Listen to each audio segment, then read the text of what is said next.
the way things come out here can be rather different to how things are portrayed or known or reported in the outside world. So here in North Korea, there's only state media. There aren't other media organizations, and in the process of reporting something big like this normally follows a set procedure where the state news agency comes out with a report normally the following day, so like Friday morning about what happened on Thursday, and then all other outlets, whether TV or radio or the main daily newspaper, the Workers' Daily, will basically use the same kind of report that the state news agency set as the way of reporting this event. And what it called it this morning, here Friday in Pyongyang, is a remarkable success.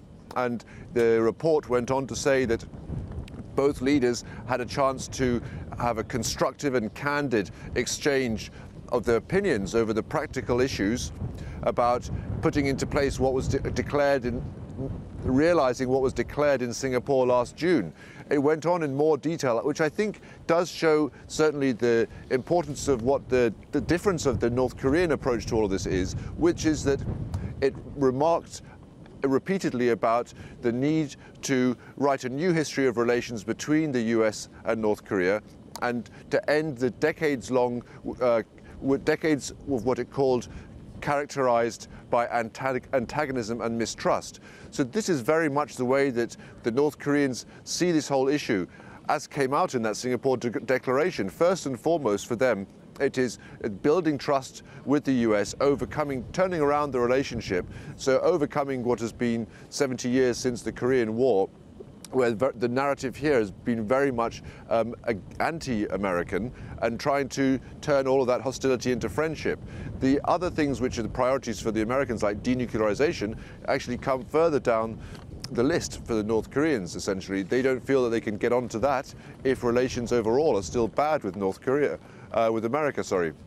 So I think the other point that's quite remarkable is that in this report today here, coming out from state media, it said at the end that Kim thanked Trump for doing the long journey for the meeting, and as well as that promised a next meeting, although it didn't go into detail about when and where, of course.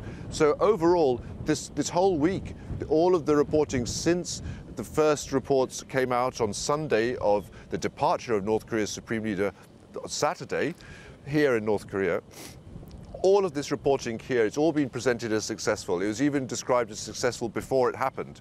So I think that from the North Korean point of view, they're invested in it seeming successful, and certainly the reporting that came out today suggests that they do see a way of it going, well, they certainly hope for a way of this process continuing and another meeting between the leaders. However, the difference with what has come out in the outside world makes me wonder how easy it will be to narrow those differences between the US and North Korea.